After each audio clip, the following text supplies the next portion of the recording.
like you. Be strong to hold the powers of the sun.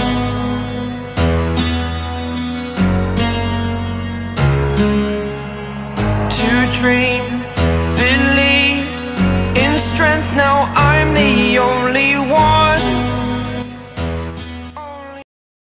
तो हमारी कहानी शुरू होती है हजार साल पहले अलेक्जेंडर ग्रेट के साथ, जो एक मशहूर संत के साथ बैठे हुए होते हैं। तभी उनकी बातों से अलेक्जेंडर को ये पता लगता है कि उनकी दुनिया के जैसे ही कई और अनगिनत दुनियाएं हैं इस पूरे कॉस्मोस में, और जो इंसानों के पहुंच से परे है। ये सुनकर अलेक्जेंडर की आंखों में आंसू आ जाते हैं, जिसे देखकर वो संत कहता है कि तुम रो क्यों रहे हो। तब अलेक्जेंडर बोलता है, आपके पास तो सारे सवालों का जवाब है, और जबकि मैं यह अपनी इस छोटी सी जीत को ही इतना महान समझ रहा था। क्या ये वजह मेरी दुख के लिए काफी नहीं है? जब इतनी सारी दुनियाएं हैं जीतने के लिए, तब क्या मैं इसका एक छोटा हिस्सा नहीं बन सकता?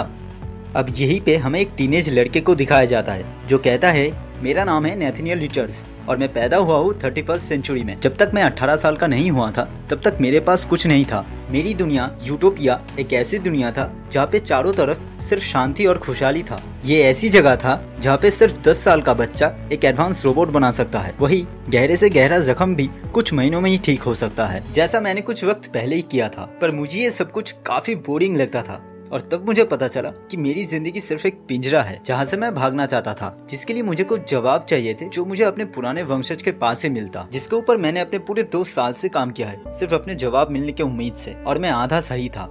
इसके बाद वो अपने शहर के एक पुराने लाइब्रेरी में पहुंचकर एक डूम बॉट को देखता है और सोचता है कि मैंने इतनी पुरानी कोई भी चीज अपने आंखों से नहीं देखा है। पर इसके बाद ही वो डूम बॉट अपने आप एक्टिव हो जाता है और नैथनियल पे हमला कर देता है, जिससे बचते हुए नैथनियल कहता है कि तुम्हारा मालिक बहुत पहले ही मर चुका है और मैं तुम्हें ऑर्डर करता हूँ। इससे पहले कि नैथनियल और कुछ बोल पाता, इसी बीच अचानक एक लेजर बीम उस डूम बॉट को पीछे से वार करता है और वो शख्स कहता है, पीछे हटो बच्चे। इसके बाद हम कैंग को देखते हैं, जिससे नैथनियल पूछता है, तुम आखिर हो कौन? इसके जवाब में कैंग कहता है, मैं वो हूँ जो तुम्हारी सोच से परे है नैथनियल। ये सुनकर नैथनियल कहता है, ये कोई जवाब नहीं है, और तुम्हें मेरा नाम कैसे पता? फिर कैंग कहता है, एक और सवाल, पर मुझे तुमसे बेहतर उम्मीद थी। अब नैथनियल बोलता है, मैं समझा नहीं। मैं हूँ नैथनियल रिचर्ड्स, विक्टर वॉन डूम के लाइब्रेरी को सबसे पहले खोजने वाला, जो अब तक दुनिया में किसी को पता नहीं था, और तुम्हें मुझसे और बेहतर चाहिए। अब ये सुनकर कैंग पूछता है कि तुम इतिहास पढ़ना चाहते हो या बनाना चाहते हो? तब नैथनियल कहता है कि मैं सब कुछ चाहता हूँ, जिसे सुनकर कैंग कहता है, अच्छा है, अब तुम तैयार हो, तो तुम्हारा सवाल क्या था? तब नैथनियल फिर से पूछता है, कौन हो तुम? जिसका जवाब देते हुए कैंग कहता है, एक सवाल 10,000 जवाब। मैं हूँ conqueror, the eternal, the god pharaoh Ramatut, the time keeper immortals, और मैं वो सब रहा हूँ और हमेशा रहूंगा। पर एक चीज जो सबसे ज्यादा मायने रखती है वो है कि मैं हूँ कैंग, पर इन सब के शुरुआत में मैं तुम हूँ। इसके बाद कैंग एक पोर्टल ओपन करते हुए कहता है, इतने सालों में मुझे काफी कुछ मिला। लोग मुझे पूछते रहे और मुझे अपना भगवान मानते रहे, पर इन सब के बाद भी मुझे मिला हार। मैंने खोया, मैं अंदर से टूटा, पर मैं तुम्हें इन सब से बचा सकता हूँ। तो आओ मेरे साथ और बनो जो तुम हो। ये सुनकर नैथनियल मन ही मन में सोचता है कि उसे जाना चाहिए या नहीं, पर उसका दिल कहता है हाँ। इसके बाद कैंग के ओपन किए हुए पोर्टल की मदद से वो लोग 65 लाख BC में आके पहुंचते हैं। ये वो वक्त था जब अर्थ पर डायनासोर्स मौजूद थे। तभी कैंग उसे कहता है, धरती के अंत में तुम्हारा स्वागत है बच्चे। यही दूसरी तरफ नैथनियल ये सब देखकर चौंक जाता है और कैंग से पूछता है, ये कौन सी जगह है? जिसके जवाब में कैंग बोलता है, ठीक इसी जगह पे आज से 1 साल बाद एक मीटियोर आके गिरेगा, जिसके वजह से उस वक्त मौजूद सारी जिंदगी खत्म हो जाएगा और फिर से एक नई शुरुआत होगा। इसके बाद कैंग नैथनियल को ट्रेन करने लगता है, उसे अलग अलग टाइमलाइन में ले जाकर उसके और सुपर हीरोज के बीच हुई बैटल को दिखाता है, और जो गलतियां कैंग ने किया था उसे उस गलती से सीखने के लिए बोलता है। इसके बाद कैंग नैथनियल के दिमाग में एक चिप को भी डाल देता है, जिससे वो सारी लैंग्वेजेस को समझ सके। पर धीरे धीरे कैंग नैथनियल को बिल्कुल वैसा ही बना देता है जैसा वो चाहता था, और साथ ही साथ नैथनियल को ये भी बोल देता है, मैंने तुम्हें अपना सारी वो अतीत दिखाई जहाँ पे मैं पूरी तरह से हारा, लेकिन इसका यह मतलब नहीं कि मैं कमजोर हूँ। तब कैंग को देखकर नैथनियल पूरी तरह से घबरा जाता है और किसी तरह से बचकर जंगल में भाग जाता है। पर कुछ दूर जाते ही वो किसी की चीख सुनता है, जिसके सामने एक बड़ा सा डायनासोर होता है। कैंग के दिए हुए गैजेट की मदद से नैथनियल जल्दी से उस डायनासोर के ऊपर शूट करता है, और तभी वो एक लड़की को देखता है। इसके बाद वो लड़की अपना नाम एडी बताती है और नैथनियल को अपने गाँव में जाने के लिए कहती है। कैंग के दिए हुए चिप की वजह से अब नैथनियल को सब कुछ समझ आ रहा था, वो उस लड़की के साथ उसके गांव में जाता है, जहाँ पर उस गांव का सरदार नेथानिएल के चेहरे पे एक अजीब सा निशान बना देता है और कहता है कि ये सब उसके जान बचाने के लिए एक छोटा सा तोहफा है। उसी रात उस गांव के एक उत्सव में नेथानिएल एडी से कहता है बहुत जल्द यहाँ पे एक मीटियोर गिरने की वजह से तुम सब मारे जाओगे। और तब एडी उसे कहती है हम जानते हैं और कहीं न कहीं ऐसे ही तो सब कुछ शुरू हुआ था। जिंदगी का सबसे बड़ा सच है मौत, यही जिंदगी को मायने देते हैं और हम यही रहते हैं दो तारों के बीच एक छोटी सी लकीर में। ये सुनकर नेथानिएल वहाँ से भागकर अपने घर आता है और कैंग से कहता है सर आप यकीन नहीं करोगे कि मुझे क्या मिला। आप गलत थे, यहाँ पर इंसान हैं। मैं जानता हूँ कि ये नामुमकिन है लेकिन ये सच है। वो बहुत अच्छे हैं। क्या आपने कभी पहले किसी को नाचते हुए देखा है? सर आप सो गए क्या?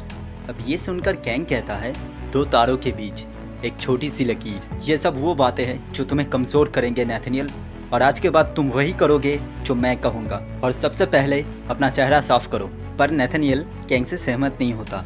तब कैंग बोलता है वो उससे रिक्वेस्ट नहीं ऑर्डर कर रहा है और अगर वो कैंग की बात मानेगा तो उसके लिए अच्छा होगा। ये सुनकर नेथानिएल कहता है मेरी जिंदगी सिर्फ मेरी है और मैं क्यों नहीं उस चीज़ को बचा सकता हूँ जिसे मैं सबसे ज़्यादा चाहता हूँ। ये सुनकर कैंग पूरी तरह से अपना आपा खो देता है और नेथानिएल के गाल पर एक जोर से थप्पड़ मारता है। पर इसके बाद भी नेथानिएल कहता है मैं उन्हें बचाऊंगा। ये सुनकर कैंग कहता है कि नहीं कर सकते और वो नेथानिएल को उस गांव के सामने ले जाकर नेथानिएल के आंखों के सामने उस गांव को पूरी तरह से तबाह कर देता है। इस बात के कुछ टाइम बाद जब कैंग रात में नशे करके सो रहा था तब इस मौके का फायदा उठाकर नेथानिएल कैंग के सूट को पहनता है और कहता है मुझे इसी रात का इंतजार था। इसके बाद हम एक मीटियोर को अर्थ की तरफ तेजी से आते हुए देखते हैं। दरअसल ये वो मीटियोर था जिसकी वजह से पूरी डायनासोर स्पीसीज खत्म होने वाला था। पर तभी नेथानिएल एक पोर्टल ओपन करते हुए कहता है मैं जीतूंगा। ये कहने के साथ ही वो उस पोर्टल में चला जाता है और वो इस पोर्टल की मदद से एक रेगिस्तान में आकर गिरता है। दरअसल ये वो टाइमलाइन था जहाँ पे कैंग का एक दूसरा वेरिएंट रामाटूट इजिप्ट पे रूल कर रहा था और तब नेथानिएल देखता है रामाटूट के सारे सैनिक उसे चारों तरफ से घेर रखे हैं। नेथानिएल पूरी ताकत से रामाटूट के आर्मी के साथ लड़ने लगता है और इसी बीच हमें ये भी पता चलता है कि 95th ईयर के 4th डायनेस्टी पे रामाटूट हेवन से इजिप्ट में आया था और अपने साथ में कुछ अनोखे पत्थर और धातु को भी लाया था, जिसके मदद से सिर्फ एक हफ्ते में ही उसने पूरे इजिप्ट को जीत लेता है और 4th डायनेस्टी खत्म करता है और शुरू होता है कैंग डायनेस्टी की। और कई लोग ये भी मानते हैं कि रामाटूट को बाकी के गॉड से भी आशीर्वाद मिला, जिसके वजह से उसकी जादू इतनी ज्यादा शक्तिशाली है। अब इसी लड़ाई के दौरान रामाटूट का एक आर्मी नेथानिएल को चाकू से वार करने वाला होता है कि तभी पीछे से कोई शख्स उस आर्मी के ऊपर वार करता है और कहता है वो तुम्हारे पीछे है लड़के, रामाटूट सूरज हो सकता है लेकिन तुम्हें चांद ने बुलावा भेजा है। तभी हम मून नाइट को देखते हैं जो उस टाइम पे खॉन्शु का एक अवतार होता है। तभी वो दोनों वहाँ से किसी तरह से बचकर भाग जाते हैं और इसके बाद नेथानिएल कहता है मेरे जान बचाने के लिए शुक्रिया मिस्टर, तुम जो भी हो, पर मुझे ये बताओ कि तुम्हें किसने भेजा है और तुम्हें मेरा नाम कैसे पता। तभी मून नाइट उसे कहता है रात का हर एक लफ्ज सच होता है, तुम एक योद्धा हो जो समय से परे आसमान से आया है प्राचीन इजिप्ट को बचाने। अगर आप यहाँ पे मून नाइट को लेकर कंफ्यूज हो तो मैं बता दूं कि खॉन्शु के कई सारे अवतार रह चुके हैं जो समय के साथ साथ बदलते रहे। तो ये वाला मून नाइट उस टाइम पे खॉन्शु का कोई एक अवतार था। इसके बाद मून नाइट नेथानिएल को रामाटूट के साम्राज्य के सामने ले जाता है। तभी नेथानिएल मून नाइट से कहता है अगर तुम्हें लगता है कि तुम ये सब अकेले रोक सकते हो तो तुम गलत हो। मैं सालों से इसके बारे में पढ़ा हूँ, जाना हूँ। जवाब में मून नाइट कहता है उसने पूरी सृष्टि को ही अपना सल्तनत बना लिया है। तब नेथानिएल कहता है पर मुझे माफ करना, मैं वो शख्स नहीं जिसकी तुम्हें तलाश है। तुम्हें शायद रीड रिचर्ड को ढूंढना चाहिए, सिर्फ वही है जो ये सब ठीक कर सकते हैं, मैं नहीं। और वैसे भी मेरा सूट अब टूट चुका है। इसके बाद मून नाइट नेथानिएल को खॉन्शु के स्टैचू के सामने ले जाता है और कहता है खॉन्शु के सामने सच सच बताओ कि तुम यहाँ क्यों आए हो। जवाब में नेथानिएल बोलता है मैं बस उससे भागना चाहता था जो मुझे एक गुलाम बनाए रखा था। इसके बाद मून नाइट उससे पूछता है तो क्या हुआ, हम सभी किसी न किसी के सामने झुकते हैं, जैसे कि मैं रवोना चांद के देवता खॉन्शु के सामने झुकी हूँ। अब ये नाम सुनकर नेथानिएल पूरी तरह से चौंक जाता है क्योंकि इसी नाम का जिक्र कैंग ने नेथानिएल से किया था। तभी नेथानिएल अपना नाम बताता है, जिसके बाद रवोना कहती है इस घर में कोई भी खाली हाथ नहीं लौटा, झुको और खुद को सौंप दो चांद के देवता खॉन्शु के सामने और देखो जो वो दिखाता है। इसके बाद नेथानिएल खॉन्शु की तरफ देखकर मन ही मन में कहता है मुझे गॉड्स पे यकीन नहीं है और मैंने कईयों को मारा है। इसके बाद नेथानिएल को याद आता है एडी के साथ बिताए हुए पल, कैंग के रवोना के बारे में बताना और कैंग के उस पूरे गांव को तबाह कर देना। इसके बाद नेथनियल फिर से कहता है, मैंने बहुत कोशिश की थी भागने का और खुद को वादा किया था एक हीरो बनने का, कैंग को हराने का। इसके बाद नेथनियल, जो अब पूरी तरह से आयरन लैड बन चुका था, और मून नाइट दोनों मिलकर रामाटूट के आर्मी का सामना करते हैं। इसके बाद हम नेथनियल और रवोना को एक साथ बात करते हुए देखते हैं। तब रवोना नेथनियल से पूछती है, क्या तुम्हें पता है कि तुम कहाँ से आए हो? जवाब में नेथनियल कहता है, जिस टाइम से मैं आया हूँ मुझे वो सब पता है, सब याद है। इसके बाद रवोना कहती है, अगर किस्मत में नहीं होती तो मैं खुद को भी नहीं जान पाती। मुझे बस इतना याद है कि मेरे पेरेंट्स भी खॉन्शू के अवतार थे। इसके बाद वो दोनों एक दूसरे को किस करते हैं। तब नेथनियल कहता है, कैंग ने कहा था कि प्यार मत करना, वो गलत था, पर उसने एक और भी बात बताई थी जो पूरी तरह से सच है, कि प्यार अंधा कर देता है। पर तभी वहाँ पे रामाटूट का वॉर मशीन उन लोगों के सामने आता है और उन लोगों को रामाटूट के सामने ले जाता है। इसके बाद रामाटूट कहता है, महान फेराओ रामाटूट 1000 साल में ही इस महान साम्राज्य को बनाया और बना एपोथेबिस का नया राजा। इसके बाद ही रामाटूट रवोना को कहीं और ले जाने के लिए कहता है, पर रवोना इससे सहमत नहीं होता, तो इसीलिए रामाटूट उसे अपना अल्ट्रा डायरेक्ट वेपन की मदद से शूट करता है। दरअसल ये वेपन किसी के भी व्हील को छीनने की कैपेबिलिटी प्रोवाइड करता था और इसी के सहारे कैंग ने इजिप्ट का रूलर बना था। अब ये सब देखकर नेथनियल रामाटूट को कहता है, अब बस करो नेथनियल, तुम मैं हूँ। इसके जवाब में रामाटूट कहता है, ये काफी दिलचस्प है क्योंकि मेरे पास तुम्हारी कोई यादें नहीं है, तो फिर शायद तुम कोई वेरिएंट हो या दूसरे टाइमलाइन से आए हो या फिर कोई एक टाइम लूप हो, जिसका मतलब अगर मैं तुम्हें मार दूं तो मुझे कोई फर्क नहीं पड़ने वाला। इसके जवाब में नेथनियल कहता है, लेकिन रामाटूट, हमारी कहानी एक फुटनोट है, हम दोनों के सफ़र एक ही जगह से शुरू हुआ था और तुम जानते हो कि मैं कौन हूँ, तो मुझे मारने से पहले एक बार सोच लो, जिसे तुम मारने वाले हो क्या वो तुम खुद तो नहीं हो?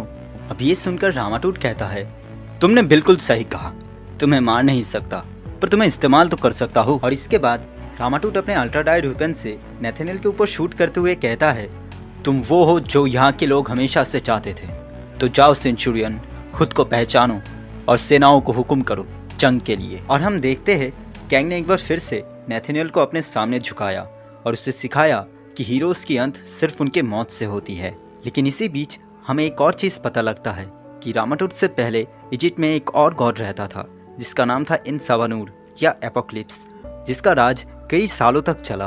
और इसी के बाद हमें रामाटूट और इनसावानूर के बीच एक जंग देखने को मिलता है, जहाँ पर नेथनियल कहता है, ये पहली बार था जब मुझे पता चला कि जंग क्या होता है, मौत, दर्द, दुख क्या होता है।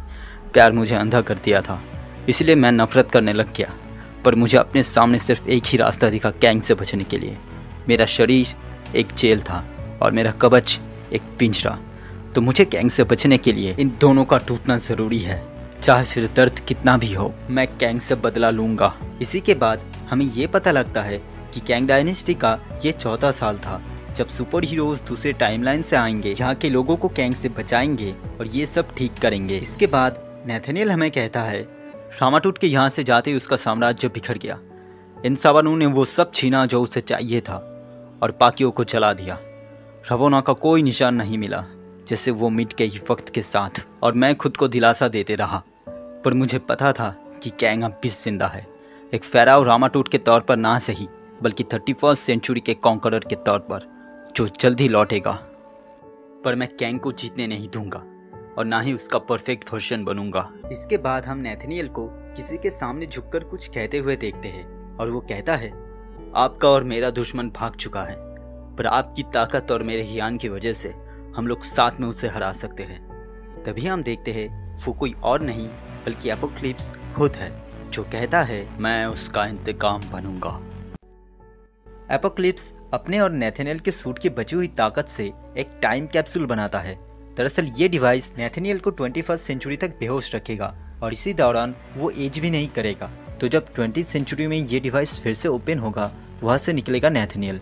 इसके बाद एपोक्लिप्स नेथनियल से कहता है, मेरी बात ध्यान से सुनो और खुद को तैयार करो आने वाले कल के लिए। तुम्हारा फ्यूचर वर्जन कैंग, रामाटूट, इन्होंने ये वक्त को गुलाम बनाया है, वो लोग टाइम ट्रैवल करते हैं। जवाब में नेथनियल चिल्लाते हुए कहता है, ये सब मेरा प्लान था, मुझे सब समझ में आ चुका है, तो अपना भाषण बंद करो और मुझे जल्दी से मेरे मंजिल तक भेजो। पर तभी नेथनियल हमसे कहता है कि ये एक झूठ था, मुझे कोई अंदाज़ा नहीं था कि मुझे कितनी दूर तक जाना है। मैंने टाइम ट्रैवल किया, सिवाय टेक्नोलॉजी के, सिवाय जादू के, पर फिर भी मैंने ये किया। बस फर्क इतना था कि ये सफ़र बहुत लंबा होने वाला है। एपोक्लिप्स की वजह से मेरा उम्र नहीं बढ़ेगा, तो जब मैं सफ़र पूरा करूँगा, जब मैं नींद से उठूँगा, तब मेरी उम्र उतनी ही होगी जितनी अब है। तो इसके बाद हमारी कहानी शिफ्ट होती है 21वीं सेंचुरी में, जहाँ पे कुछ आर्कियोलॉजिस्ट नेथानिएल को सर्कोफेगस को ढूंढ लेते हैं और उसे लेकर वो शहर की तरफ जाने लगते हैं। तभी हमें उस कार के रेडियो में जे जोना जेमसन की आवाज़ सुनने को मिलता है, जो कहता है, दोस्तों यह है J Jonah Jameson news of the world New York से। डी रिचर्ड और उनके बाकी अजीबोगरीब 3 दोस्तों को पेरू के आसमान में देखा गया है, जिनके साथ एक्समैन भी थे। और एक शॉकिंग खबर ये भी है कि एवेंजर्स ने एक नया लीग बनाया है, जहाँ पे होंगे एवेंजर्स के कुछ नए मेंबर्स। इसके बाद कैप्टन अमेरिका के फिर से जिंदा होने की खबर भी आपके सामने रखना चाहूंगा मैं। मेरे ख्याल से उनके देश के प्रति कर्तव्य कभी खत्म नहीं हुआ था। पर एक बुरी खबर ये भी है दोस्तों कि एक अनजान स्पेसशिप ने फिर से हमला किया है हमारे शहर में। अब ये बात सुनते ही नेथानिएल को ये पता चल जाता है कि उस स्पेसशिप किसका है, और वो मन ही मन में कहता है कैंग। इसके बाद हम एवेंजर्स को कैंग के शिप के साथ लड़ते हुए देखते हैं, और तब नेथानिएल कहता है, द एवेंजर्स हमेशा मेरे कान पे इनकी आवाज गूंजती रही। Thor, captain America, iron man, इनके बारे में मैं पढ़ा हूँ, पर सच यही है कि जीत इन्हीं की होगी।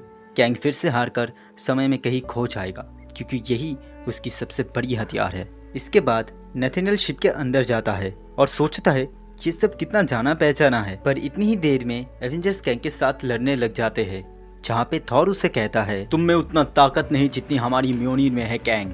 हम तुम्हारे ताकत को ही तुम्हारे खिलाफ इस्तेमाल कर सकते हैं। कैंग जवाब में कहता है, मैं बस अपने शिप तक पहुंचना चाहता हूँ। शिप में पहुंचने के बाद कैंग कमांड करता है, टाइम स्ट्रीम में चलो अभी। तभी नेथानिएल पीछे से कैंग को कहता है, आज तुम्हारा दिन नहीं है कैंग। हो सकता है तुमने टाइम और स्पेस को जीतकर बहुत ज्यादा फ्यूचर में या बहुत ज्यादा पास्ट में टाइम ट्रैवल किया है, पर आज तुम्हारी मौत मेरे ही हाथ होगी। इसी बीच कैंग का शिप लॉन्च होने के लिए तैयार हो जाता है, और हम देखते हैं शिप के अंदर कैंग नेथानिएल से पूछता है, ये कैसे मुमकिन है? 23 साल की उम्र तक मुझे टाइम मशीन नहीं मिला था, तो तुम आखिर हो क्या? जवाब में नेथानिएल कहता है, मैं जो भी हूँ तुम्हारी वजह से हूँ, तुम्हारा दूसरा मौका, और ये सब तुम्हारी गलती है, और जिसकी वजह से तुम खुद को कोसोगे। तुम्हारी वजह से रवोना की मौत हुई। मैं उससे प्यार करता था, लेकिन तुमने सब कुछ छीन लिया, और अब मैं उसका बदला लूंगा। इसके बाद कैंग पूछता है, फिर इसके बाद क्या छोटे कैंग? जवाब में नेथानिएल कहता है, तुम्हारा वक्त खत्म हुआ। मैं तुम्हें मारूंगा, तुम्हें हर एक टाइमलाइन से मिटाऊंगा, और वापस पीछे जाकर तुम्हारा साम्राज्य छीनूंगा, और रवोना को बचाऊंगा, और उस प्राचीन रेत में तुम्हें खाक कर दूंगा। अब ये सुनकर कैंग गुस्से में चिल्लाते हुए कहता है, तुम पागल हो गए हो क्या? तुम्हें मैंने बनाया है। इसके जवाब में नेथानिएल कैंग से कहता है, कैंग के आगे वक्त कुछ भी नहीं। तभी पीछे से कोई उन लोगों को कहता है, कितना मजेदार है ये, है ना? तभी हम वहाँ पे डॉक्टर डूम को देखते हैं, जो उन लोगों से कहता है, और डूम के आगे कैंग कुछ नहीं। मेरे सामने कई लोग आए, पर तुम जैसा कोई नहीं। शायद मेरी बात तुम्हारे समझ में ना आ रहा हो, पर इतना समझ लो कि तुम लोग बहुत जल्द मरने वाले हो। ये सुनकर नेथानिएल कहता है, मैं हूँ नेथानिएल रिचर्ड, मैंने तुम्हारी लाइब्रेरी को ढूंढा था। मैं इसके आगे नेथानिएल कुछ बोल पाता। डूम कहता है, डूम तुम्हें जानता है बच्चे, कैंग ने समय में एक ऐसा हिस्सा छोड़ा जहाँ से तुम्हारा हर एक कण मिटाया जा सकता है, और मैंने तुम्हें मारने का कसम खाया था, और अब जब तुम हो, ये मेरी गलती है। अब ये सुनकर नेथानिएल डूम की तरफ गन पॉइंट करते हुए कहता है, अतीत का एक हत्यारा, भविष्य का एक बच्चा। वक्त सच में एक अजीब चीज है ना? मेरे समय में सब तुम्हें डूम के नाम से जानता था, पर इसका ये मतलब नहीं कि मैं तुम्हारा जान नहीं ले सकता। अब ये सब सुनते हुए कैंग कहता है, मतलब तुम दोनों के हिसाब से कैंग को मरना होगा, पर तुम लोगों के लिए ये एक लिखे जाने वाला कल है, पर मेरे लिए ये एक अनजान वर्तमान। इसका मतलब है कि कैंग ही आने वाला कल है। इसके बाद कैंग डूम और नेथानिएल के ऊपर वार करता है। तभी नेथानिएल कैंग को बोलता है, हमारे पास एक रास्ता है, हम डूम के वंशज हो सकते हैं, पर हम डूम जैसा नहीं है। मैं यहाँ से तुम्हारी जिंदगी के बारे में सब जानता हूँ, तो मेरे साथ एक दुश्मन नहीं बल्कि एक दोस्त जैसा बर्ताव करो। मेरे बात ध्यान से सुनो कैंग, एक सौदा है मेरे पास। इसके बाद नेथानिएल और कैंग मिलकर एक फोर्स फील्ड को क्रिएट करते हैं, और अपने शिप की मदद से एक इंटरनल टाइम फील्ड को एक्टिवेट करके डूम को कहीं दूर भेज देता है। पर इसी बीच हमें ये भी पता चलता है कि कैसे नेथानिएल के टाइम पे नेथानिएल के दोस्त नेथानिएल को बुली करता था। उसके दोस्तों का उसका गला काट देना, विक्टर वॉन डूम को अपना इंस्पिरेशन मानना, सब एक तरफ था, पर उसकी जिंदगी तब बदली जब वो कैंग से मिला। पर डूम के वहाँ से जाते ही नेथानिएल कैंग की तरफ फिर से गन पॉइंट करते हुए कहता है, नहीं कैंग, तुम एक चीज में सही था, तुम्हारा वक्त खत्म हुआ। और अपना बात खत्म होते ही नेथनियल कैंग को शूट करता है। कैंग का पूरा शरीर खून से भरा होता है। तब वो कहता है Kang is dead, long live Kang. पर नेथनियल कैंग के ऊपर लगातार शूट करता जाता है जब तक कैंग पूरी तरह से मर नहीं जाता। और हम देखते हैं कि कैसे नेथनियल आज़ाद होता है कैंग से। तब वो कैंग के शिप की मदद से इजिप्ट में पहुंचता है जिस दिन रामाटूट यहाँ पे आया था। नेथनियल ये सब इसलिए करता है ताकि वो रवोना को बचा सके, और इसी तरह नेथनियल बनता है फेराओ रामाटूट। इसके बाद नेथनियल हमसे कहता है अब मैं वो करूँगा जो नेथनियल नहीं कर पाया था। तभी हम रामाटूट के सामने आयनलैंड और रवोना को देखते हैं, जहाँ पे रवोना उससे कहती है अगर तुम सच में मुझे प्यार करते हो तो मुझे आज़ाद करो। लेकिन रामाटूट यहाँ पे रवोना के ऊपर वार नहीं करती है, बल्कि उसे एक सीक्रेट बेस में ले जाता है ताकि एपोक्लिप्स के साथ आने वाली जंग में वो सुरक्षित रहे। पर खुद के यंग वर्जन के साथ वो इसका उल्टा करता है, क्योंकि आयनलैंड का डेस्टिनी था रामाटूट बनना, तो इसीलिए रामाटूट वो सब चीज होने देता है जो होना जरूरी था। पर इसके बाद नेथनियल के साथ वो सब चीजें होने लगती है जो फेराओ रामाटूट के साथ हुआ था। फैंटास्टिक फोर का आना और रामाटूट को हराना। पर फैंटास्टिक फोर से बचने के लिए नेथनियल भी रामाटूट की तरह ही बहुत ज़्यादा फ्यूचर में टाइम ट्रैवल करता है, और इसी वजह से वो ऐसी जगह पहुंचता है जो नेथनियल के टाइमलाइन से बहुत ज़्यादा फ्यूचर में होता है। पर नेथनियल के उस सर्कोफेगस से निकलते ही कोई शख्स उसके सामने होता है, और वो शख्स कोई और नहीं बल्कि होती है रवोना। रवोना को देखकर नेथनियल पूरी तरह से चौंक जाता है। अब ये देखकर रवोना कहती है तुम्हें मेरा नाम कैसे पता? इसके जवाब में नेथनियल कहता है देखो समझाना मुश्किल है और नामुमकिन भी, क्या तुम्हारे पास कोई सेफ हाउस है? जवाब में रवोना कहती है आसमान जल रहा है, हवा सूख चुका है और ज़मीन टूटने वाला है, ऐसे में तुम्हें एक सेफ हाउस चाहिए। अब ये बातें करते करते वो दोनों वहाँ के बीच एलियंस के साथ लड़ने लगते हैं। तभी नेथनियल हमसे कहता है मुझे लगा कि ये मेरा सिर्फ एक सोच है या फिर कोई चाल, पर नहीं, वो सच में रवोना थी। उससे खोने के लगभग 6000 साल बाद वो मुझे मिली। भले ही दुनिया ख़त्म हो रहा है, पर फिर से और एक बार मैंने सपना देखा उस जिंदगी का जैसा मैंने सोचा था। इसके बाद वो दोनों फिर से लड़ने लग जाते हैं। तब रवोना कहती है तुम्हारी धड़कन इतनी ज़्यादा तेज़ है कि मैं सुन पा रही हूँ। जवाब में नेथनियल कहता है इसकी वजह तुम हो। ये दुनिया शुरू होने से पहले से ही मैं तुम्हें जानता था, तुम्हें प्यार करता था और इसके ख़त्म होने तक करता रहूँगा। और ये सुनकर रवोना कहती है तुम अतीत के आसमान से आए हो, जब इस दुनिया में हरियाली थी, जिंदगी थी, और तुमने सबसे पहले मुझे देखा, इसीलिए तुम्हें ऐसा लग रहा है। ये सुनकर नेथनियल कहता है प्लीज़ रवोना, बात को समझो, इस सब फुटनोट से हमारी ज़िंदगियाँ मायने रखते हैं। हम ऐसा ज़िंदगी जी सकते हैं जहाँ दर्द, दुख, जंग कुछ नहीं हो। ये सब छोड़कर हमें खुशी की ज़िंदगी जी सकते हैं रवोना। तभी रवोना नेथनियल को धक्का देके गिरा देती है और कहती है हो सकता है तुम सच कह रहे हो, पर मैं वो नहीं जिससे तुमने प्यार किया था। मैं तुम्हारी नहीं हूँ, मैं सिर्फ खुद की हूँ, और इसके बाद हम कभी नहीं मिलेंगे। बात खत्म होते ही रवोना वहाँ से चली जाती है। नेथनियल तब अपने हाथों में खून लगा हुआ देखता है और कहता है अगर ये एक मौका है मेरे टूटे हुए दिल के और उसके नफरत भरे दिल के बीच, तो मैं चुनूंगा जीत को। इसके बाद नेथनियल वहाँ पे एक टीम बनाता है जिसके मेंबर्स पूरी तरीके से पागल, संकी और हथियारी टाइप के होते हैं। तब नेथनियल कहता है एक कहावत है, लोग आपके गुलाम तभी बनते हैं जब लगाम आपके हाथ में हो। रवोना गलत थी, मेरी दिमाग ही मेरा सबसे बड़ा हथियार है, उसकी जादुओं की तरह नहीं जो उसने अपनी कहानियों में बताई, जिसके बारे में मैं बचपन से पढ़ा हूँ। फिलहाल मुझे कुछ आसान चीज़ों की तलाश थी, इसलिए मैंने सबके लिए एक आसान रास्ता चुना, मेरे साथ हो जाओ या फिर मिट जाओ। कई लोग मारे गए, शायद मुझे बुरा लगता, पर हज़ारों सालों की हार की वजह से जीतना अब मेरी आदत बन चुका था। मेरा कभी भी किसी भी चीज़ पे काबू नहीं रहा, पर अब जो ये मेरे पास है मैं कभी इसे नहीं छोड़ूंगा। इसके बाद नेथनियल एक बड़े से मशीन के पास जाता है। तभी हमें ये पता लगता है कि ये एक न्यूरोकाइनेटिक आर्मरी है, the heart of time ship, जिसके बारे में कैंग ने नेथनियल को बताया था, पर ये कभी भी कैंग का नहीं था, सिर्फ नेथनियल का था। इसके बाद नेथनियल उस मशीन को स्टार्ट करता है और बनता है कैंग, और इसी वजह से नेथनियल के साथी भी उसको अप्रिशिएट करता है, कैंग कैंग चिल्लाते हुए। देखते ही देखते अगले 100 साल के अंदर कैंग सब कुछ कॉन्कर करने लग जाता है। जो सब नेथनियल के लिए नामुमकिन सा था, वो सब अब कैंग के बलबूते पे है। कैंग तब सोचता है अब जब मेरे पास ये सब कुछ है तो क्या मुझे अपने खोए हुए प्यार के बारे में सोचना चाहिए? या फिर अपने आने वाले कल के बारे में। और वैसे भी ये नेथानिएल के लिए एक सवाल था, कैंग के लिए नहीं। इसके बाद कैंग अलग अलग टाइमलाइन में जाकर अपने ही किसी और वेरिएंट्स के साथ लड़ने लग जाता है और कहता है, मैंने अतीत के और भविष्य के अपने इन वेरिएंट्स को हराया जिन्हें लगता था कि कोई भी उनके आगे टिक नहीं पाएगा। पर समय के आखिरी छोर पर मैं किसी से मिला और वो भी खुद को कैंग कहता था, पर वो बिल्कुल नेथानिएल की तरह था, कमज़ोर, एक बीमार बूढ़ा आदमी। पर टाइम एंड स्पेस में मैंने ऐसा कई बार किया, सिर्फ जीता। इसके बाद मैं वापस लौटा अपने सफ़र के शुरू के अंत में, जब हर एक लोगों के दिल में सिर्फ मेरा ही नाम था। तभी कोई कैंग से कहता है, झुको मैट कॉन्करर, दुनिया के आखिरी शख्स प्रिंस रवोना के सामने। नेथानिएल तब हमसे कहता है, ये वही थी, अलग चेहरे पर आंखें और आत्मा एक सी, जिसे मैंने कई सालों पहले खोया था, वो मुझे फिर मिली। जवाब में रवोना कहती है, फिलहाल तो नहीं हत्यारे। ये सुनकर कैंग कहता है, तुम ऐसे बात कर रही हो जैसे तुम मुझे नहीं जानती हो रवोना।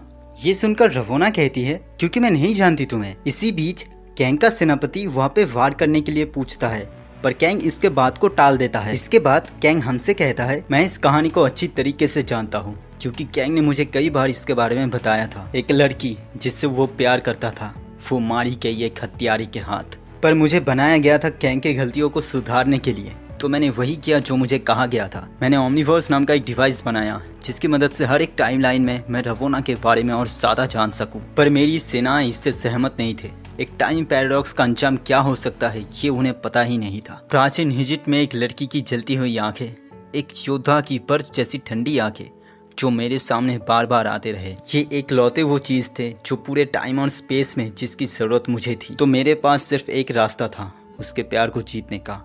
जीत कर नहीं बल्कि हार कर। मैंने उसका साम्राज्य आज़ाद किया। इसके बावजूद भी मेरे सैनिक मुझसे नाराज थे। वोल्टेक के गद्दारी करने से पहले ही मैंने उसे यहाँ से दूर भेज दिया। हीरोज के साथ खड़ा हुआ एक हीरो बनकर, और वो मुझे देखती रही जो मैं हूँ उसके लिए। मैंने वोल्टेक को मारने का फैसला किया, जो कैंग कभी नहीं कर सका। पर एक पल के लिए ही सही मेरे हाथ रुक गए थे, क्योंकि मैंने फिर से प्यार किया। क्योंकि मैंने अभी तक उसे जीता नहीं था, पर उसने भी मुझसे प्यार किया। मैं जीता और वक्त ने मुस्कुराया। तभी हम देखते हैं कि वोल्टेक रवोना को शूट कर देता है। मरती हुई रवोना तब नेथानिएल से कहती है, कोई बात नहीं, शायद इस चीज़ का कोई मतलब नहीं था। तभी नेथानिएल हमसे कहता है, ये सारी बातें मुझे याद थी क्योंकि मैंने ये सब पहले भी सुना था। इसके बाद हम नेथानिएल के पीछे कैंग और नेथानिएल के यंग वर्जन को देखते हैं, जैसे हमने एपिसोड 1 में देखा था। दरअसल इसी वक्त पे कैंग नेथानिएल को रवोना के बारे में बताने लाया था। नेथानिएल तब फिर से बोलता है, एक विलेन जिसे अपना प्यार नहीं मिला और एक हीरो जो अपने प्यार को नहीं बचा सका। कैंग एक पिंजरा था और उससे भागने के चक्कर में मैं उसी पिंजरे में और भी ज़्यादा फंसता चला गया। और ऐसा इसलिए हुआ क्योंकि मैंने फिर से प्यार किया। रवोना के जाने के 50 साल बाद तक मैं उसे याद करता रहा, इस उम्मीद से कि वो फिर कभी वापस लौट के आएगी। पर उसका चेहरा मैंने कई ज़्यादा अतीत में देखा, फिर 100 साल पहले। और अब कैंग ने बिल्कुल सही कहा था, नेवर लव सिर्फ यही एक चीज़ थी जो तुम्हें सब कुछ जीतने से रोकेगा। और कहीं ना कहीं मुझे ये सब पता था, पर फिर भी मैं अनजान था। पर अब मैं जानता हूँ कि आगे क्या होगा। मैं खुद का किस्मत खुद बनाऊंगा और समय को तोड़ूंगा सिर्फ तुम्हारे लिए रवोना। जागो रवोना, अपनी आंखें खोलो और बनो मेरा आखिरी जीत। एक अंधेरा ठंडा समुंदर जिससे कोई नहीं बच सकता, पर एक पल के लिए ही सही हम उसके खिलाफ खड़े हुए थे। मैंने उस जगह का नाम दिया क्रोनोपोलिस, जहां हम रहेंगे रवोना। इसके बाद कैंग एक लीवर को खींचते हुए कहता है, चाहे मुझे कितनी भी कोशिश करना पड़े मैं ये करूँगा। जाओ रवोना, अनगिनत बार जम लो 2 तारों के बीच एक छोटी सी लकीर में। इसके बाद नेथानिएल अपने ओमनीवर्स के मदद से हर एक रियलिटी में रवोना के अलग अलग वेरिएंट्स को देखता है और कहता है, मैंने कई ज्ञानी लोगों को क्रोनोपोलिस में लाकर उनसे ये जाना कि कोई भी अपने सच्चे प्यार को मरने नहीं दे सकता। पूरे क्रोनोपोलिस की हर एक ताकत के हिस्से के इस्तेमाल से मैंने जाना फैब्रिक ऑफ द टाइम के बारे में। इसीलिए ही मैंने क्रोनोपोलिस को बनाया, जिसकी मदद से मैंने इजाद किया कांस्टेंट रेप्लिकेशन। मैंने रवोना के सोल को वक्त के साथ मिला दिया। जहाँ पे वक्त ने उसको मुझसे छीना, मैंने वक्त को ही मजबूर किया अनगिनत टाइमलाइन में अनगिनत रवोना को जन्म देने में और उसे बचाने के लिए खुद को अनगिनत मौके देने में। ये प्लान सच में जीनियस था, फिलहाल जब तक ये शुरू नहीं हुआ था। इसके बाद नेथानिएल आगे कहता है, 1347 में मेरे वहाँ पे आने से पहले ही रवोना को प्लेग हुआ और वो मुझसे फिर एक बार बिछड़ गई। 4000 में रवोना ने कैंग को रिजेक्ट किया और फिर एक बार मैं हारा। 53-23 में रवोना ओवरमाइंड के एक चैंपियन है। यहाँ पर भी मैंने उसे ढूंढा पर फिर एक बार वो चली गई। 49-98 की घटना मेरे सामने हुआ था, मैं उसे दोबारा नहीं होने दे सकता। 31-248 में रवोना मेरे ही ओल्ड वर्जन इमॉर्टल्स के साथ है, पर मैं दूसरे किसी गैंग के बारे में पढ़ना नहीं चाहता। 2001 में कुछ भी नहीं हुआ। 29-20 में मैं लगभग मर चुका था रवोना के हाथ, क्योंकि मैं एपोक्लिप्स के साथ था, पर वो खुद मारी गई। 34-23 में मैं फिर से रवोना के सामने गया, पर यहाँ पर भी मुझे हार मिला। 2027 की हार को मैंने समझने की कोशिश की, पर मुझे ज्यादा कुछ समझ में नहीं आया। 76-34 में जहाँ पूरी इंसानियत मिट चुका है और कुछ भी हासिल करने को नहीं है, तब वह रवोना पैदा हुई और तभी मैंने उसका आवाज सुना पीछे से। तभी हम रवोना को देखते हैं जो नेथनिएल से कहती है, मॉन्स्टर तुम्हारी हिम्मत कैसे हुई। अब ये कहने के बाद ही रवोना नेथनिएल के ऊपर एनर्जी बीम से फायर करता है। ये देखकर नेथनिएल पूछता है, तुमने ये कैसे किया। जवाब में रवोना कहती है, ये मशीन टाइम को जानता है और हर शख्स को जो इसके साथ छेड़छाड़ करता है, और इसके अलावा भी मैंने तुम्हें महसूस किया था पूरे टाइम स्ट्रीम में। तुमने मुझे यकीन दिलाया था कि तुम एक अच्छे इंसान हो, पर इसके बाद भी तुमने मुझे मारा। अब ये सुनकर नेथनिएल कहता है, नहीं रवोना, मैंने तुम्हें बचाया, तुमने भी मुझे बचाया था, पर मैंने तुमसे प्यार किया, तुमसे। रवोना तुम अनोखी थी, इसी वजह से मैंने पूरे टाइम में तुम्हारा नाम लिखा। जवाब में रवोना कहती है, तुम्हें इस बात का कोई हक नहीं बनता, बेचारे नेथनिएल रिचर्ड। ये सुनकर नेथनिएल गुस्से से कहता है, अच्छा ठीक है, एक और हार। अब इस जख्म को भरने के लिए मैं बस इतना ही कर सकता हूँ। ये कहने के साथ ही नेथनिएल रवोना के ऊपर शूट कर देता है और हमसे कहता है, मुझे वो पल ठीक से याद भी नहीं, शायद मैं उन चीखों को याद भी नहीं करना चाहता। ये सच है कि टाइम कोलैप्स हो रहा था और मेरे सोच से मैं कई ज्यादा करीब था मेरे रेस्क्यू ऑपरेशन का, पर हमेशा की तरह मेरी दिमाग जैसे कोई चाल चल रहा था। ये मिटा रहा था उन यादों को जिन्हें मैं भूलना चाहता था, पर अभी भी मुझे उसकी मुस्कुराहट याद है और उसके अंदर वो योद्धा भी। तब रवोना कहती है, मुझे कभी मौका नहीं मिला तुमसे आज़ाद होने का। शायद मैं उन लोगों को वक्त से आज़ाद नहीं कर सकता, पर तुमसे ज़रूर आज़ाद करूंगी। तुम वो जख्म हो गैंग। अब ये बोलने के साथ ही रवोना पूरे क्रोनोपोलिस को जला देती है और नेथनिएल को टाइम फ्लोर में गिरा देती है। नेथनिएल तब कहता है, क्रोनोपोलिस की खाक तब भी वही थी, पर क्रोनोपोलिस वक्त के अंदर कहीं तबाह हो गया, पर कैंग नहीं। मुझे तब लगा कि मैं समय में एक अंधे की तरह सिर्फ भाग ही रहा हूँ, पर मुझे उसके समंदर में गिराया गया। मैंने अपना दुश्मनों का सामना किया, जीतने का सपना देखा, पर मैं फिर भी हारा और गिरता रहा वक्त में। मुझे वो वक्त भी याद है जब मैंने खुद को मारने की कोशिश की, पर इमॉर्टल्स से मैंने जाना कि खुदकुशी कोई रास्ता नहीं है। वक्त को उस वायरस के बारे में पता चल गया था जो था कैंग, तो अब सिर्फ मेरे पास एक ही रास्ता था। मैं उससे अनजान रहा जो मैं जानता था। मैं हंसा क्योंकि मुझे इसका असली मतलब तब समझ आया था। मैं सोचता रहा उस दिन के बारे में, उस जगह के बारे में और हर एक उस पल के बारे में, और मैं इन सब के 10 मिनट पहले पहुंचा। जितना मुझे याद है वो उससे ज़्यादा छोटा था। नेथनिएल रिचर्ड्स की आंखें जैसा कभी मैं खुद था। मैंने उसकी ज़िंदगी से कैंग को मिटाने के बारे में सोचा। मैंने उसे मौका दिया जैसा मुझे दिया गया था, पर मेरे ज्ञान की वजह से मैं उसे उन सब चीज़ों से बचा सकता हूँ और मैं सब कुछ सही करना चाहता था। इसके बाद नेथनिएल अपने यंग वर्जन को खुद को ज्वाइन करने के लिए कहता है, जैसे कैंग ने उससे कहा था, और फिर सब कुछ वैसे ही होता है जैसे हमने एपिसोड 1 में देखा था। नेथनिएल को अपने यंग वर्जन को ट्रेन करना, उसे प्यार के लिए मना करना और उसे उसी तरह थप्पड़ मारना जैसे कैंग ने उसे मारा था। पर यहाँ भी यंग नेथनिएल उस इंसान के बस्ती को बचाना चाहता है, पर नेथनिएल कैंग की तरह उस बस्ती को पूरी तरह से तबाह कर देता है। और तब नेथनिएल कहता है, जो कुछ मेरे साथ हुआ था वो सब फिर हुआ। एक सबक जिसकी उसे जरूरत थी, मुझे मजबूरी में आकर उसे वो सिखाना पड़ा। एक आखिरी मौका उसे बचाने का। मेरे पास सिर्फ एक ही मौका था और मैंने वही किया जो वक्त ने चाहा। मैं बेहतर नहीं था, एक छोटा बच्चा था, और इस काम के लिए मैंने भी उससे नफरत किया। वो मुझे जानती थी इन सब की शुरू से, जब मैंने उसके साथ डांस किया था 2 तारों के बीच एक छोटी सी लकीर में। वो मुझे जानती थी जो मैं हूँ, पर मैं नेथनिएल रिचर्ड्स से और भी बेहतर होना चाहता था। फिर एक रात वो मुझे छोड़कर भाग गया मेरे टाइम आर्मर के साथ। उसे लगा मेरे पास ये एक ही है। तब नेथनिएल आगे कहता है, भागो नेथनिएल और बनो जो तुम चाहते हो। तुम्हें लगा कि तुम जीत गए। उस रात कैंग की मौत नहीं हुई थी। नेथनिएल कोई बच्चा नहीं था, कोई आदमी नहीं था, ना ही कोई हीरो और ना ही कोई विलेन। वो सिर्फ एक शुरुआत था। इसके बाद नेथेनियल अपने दूसरे टाइम सूट को पहनकर वहां से चला जाता है और कहता है, एक राजा या हत्यारा, एक विलेन या एक हीरो, हम ये सब बनेंगे। टाइम की शुरुआत और अंत हमारा है क्योंकि हम अमर है। तुम्हें भगवान की शक्तियाँ होंगी। अगर तुमने अमरता की जिंदगी जी है फिर भी तुम यही रहोगे। कभी प्यार मत करना, भले कैसे ही करता, जबकि अब प्यार करने के लिए कोई बचा ही नहीं है। सारी टाइमलाइन से रफोना जा चुकी है। मेरा अतीत एक लूप था, मुझे अब इन सब पे नहीं पड़ना था। जरूरत था तो सिर्फ एक आराम की जिंदगी का। अलेक्जेंडर इसलिए नहीं रोया था क्योंकि उसने पूरी दुनिया को नहीं जीत पाया था, बल्कि इसीलिए क्योंकि वो खुद को नहीं जीत पाया था। पर मैं अलेक्जेंडर नहीं हूँ। इसके बाद ही वो मीटियोर अर्थ में आकर गिरता है और कैंग वहाँ से निकलकर अपने टाइम चेयर में जाकर पहुँचता है और कहता है, ये जान लो कि दुनिया का महान इंसान बनने की सोच से तुम हार चुके हो, मर चुके हो। अपना चेहरा और आवाज़ उसी को दो जिसे तुम बनाए हो या जिसने तुम्हें बनाया है। दुनिया का हर एक चीज़ जो टाइम और स्पेस में है वो सब तुम्हें हराने की कोशिश करेंगे, पर कभी प्यार मत करना।